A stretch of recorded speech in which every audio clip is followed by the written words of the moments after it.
The Sony PlayStation Classic was released on the 3rd December 2018. This would mean the 24th anniversary of the original console release.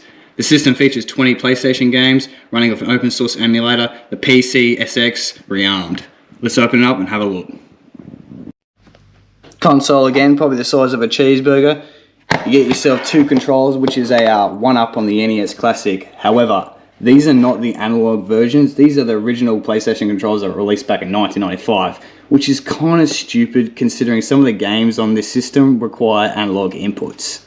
But moving aside, get yourself one HDMI cable, get yourself one USB micro A, the standard USB A cable, no AC adapter included. Let's fire up the system and see what she's got.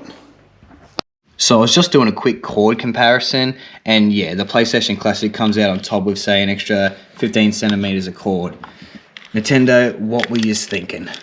Now, the console itself is about 80% smaller in volume and about 45% in width and length. Let's fire her up.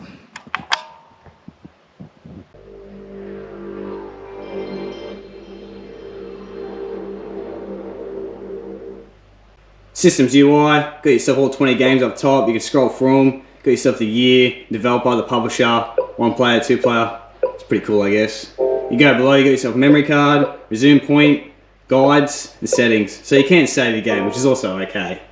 Now the list of games, you got yourself Battle Arena Toshinden, Cool Borders 2, Destruction Derby, Final Fantasy 7, Grand Theft Auto, Intelligent Cube, Jumping Flash, Metal Gear Solid, Mr. Driller, Abe's Odyssey, Rayman, Resident Evil, Revelations Persona, Ridge Racer 4, Wild Arms, Twisted Metal, Tom Clancy's Rainbow Six, Tekken 3, Siphon Filter, and Super Puzzle Fighter Turbo 2. Now, straight off the bat, where's the music? Like, this menu is a bit boring to be honest. And the list of games, like, that's not bad, but where's like Gran Turismo? Where's Crash Bandicoot? Like, those games are classic PlayStation games. I'm a little bit disappointed. But let's fire up a game. As you can see, the game's in a 4:3 aspect ratio, 720p. This is just Grand Theft Auto. I'm trying to get used to these controls again. These controls are not good, eh? Now, you're going to find with some of these games, they're going to run at 50 Hz, and some of them are going to run at 60 Hz. And do you know why that is? Because whoever made this thing literally ported games from PAL and from NTSC, which basically means two different regions. So you're going to find games on here, they're going to be a lot slower, and they're not going to run that good. This seems to run okay, I guess.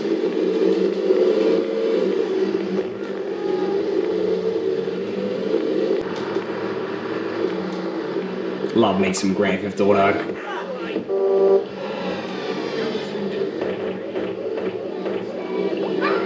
Get out of the way, asshole. Yeah, I mean, even the audio in this game sounds a little bit off. Like, it doesn't sound the best. But still, this runs okay, I guess.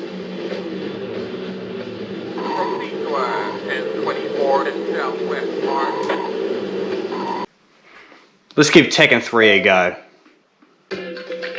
Round 1, fight!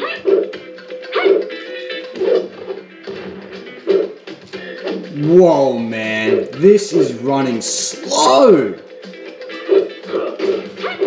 Now, obviously, the characters are not meant to be going this slow. Like, this is definitely running at 50 Hz. This is the PAL edition, this one. To be honest, what was Sony thinking? Like, the only thing I can think of is they literally rushed this product out. They must have, because who would go and get a PAL version of a game? Who? And why? Round 2, fight! I mean, the game does run, it just doesn't run the best. Like, this is something you could find in your basement.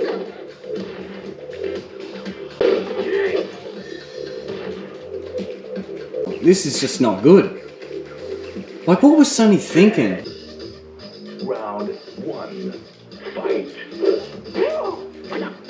Like, don't get me wrong, the graphics and everything are fine, but the fact that it's just running slower, it makes it unplayable, honestly. Like, you can still play it, but yeah, it's a bit frustrating, to be honest. You win. Round 2. Apart from that, I guess the game's okay.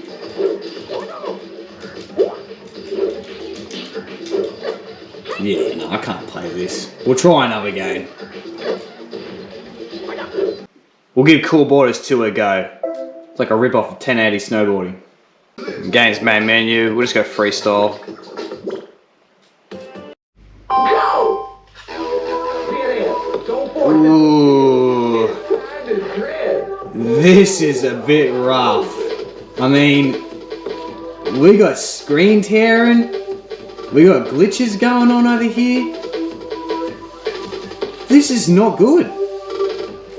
Like, seriously, this is not good. This is definitely running at 50 Hertz. This makes this game pretty much unplayable, like, Jesus, what were they thinking, man? I mean, come on. Need I digress, the game's just a basic snowboarding game. But seriously, like, even like, I just can't explain this. Everything seems to be tearing. This just looks so rough. Like, this is something you find in your basement, man. I'm serious, like, this is not a good port. Visually, this is not very good.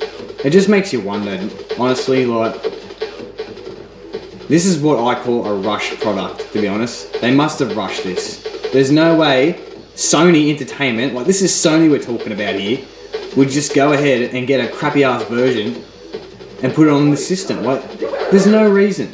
There is no reason whatsoever. No, this runs like garbage, man. We've even got camera clipping. The camera was just clipping. There you go. The camera just clipped. I mean, what's the go, man? We'll give one more game a chance. But this isn't looking good.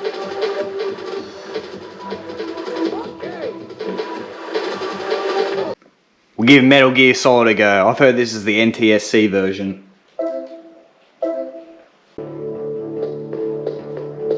Okay, this seems to run a lot smoother. Sorry, I just gotta learn the controls again. I haven't played this game in freaking a decade, I reckon. Let's punch.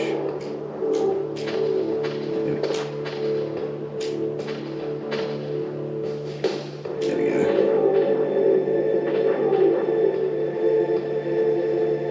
Now, as I was saying earlier, yeah, you're gonna find a couple of games on here that are in the PAL version, which is just gonna make it pretty pointless to be playing them. Because honestly, you could play them on an original hardware and you still get a better, like, result, to be honest.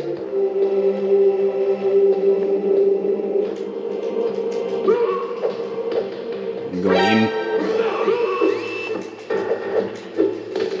Just beat him up. Some other guy shooting me. To be honest, I was never good at this game. Not really the biggest fan of Metal Gear Solid. I mean, it's not a bad game, but it's, yeah, I never really liked it.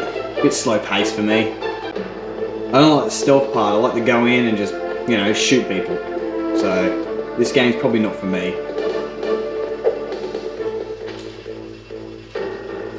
But yeah, this game does run fine. I will be playing this later in the future.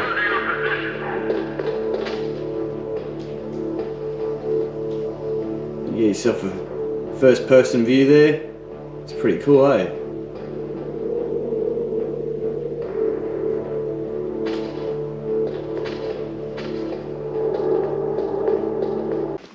Now, is this system worth your time? To be honest, probably not. The emulation is just too questionable. If you could pick one of these up for, say, maybe 40, 50 bucks, yeah, go for it. But I mean, I paid 50 bucks for mine and I'm already starting to regret it. I mean, technically you could like put some other games on the system, which is kind of illegal, but for 50 bucks, I'm not going to complain. I'm enjoying it and I will enjoy it in the future. But the bottom line is, Nintendo does what Sony don't. I'm Beers Pizzas, and I'm out of here.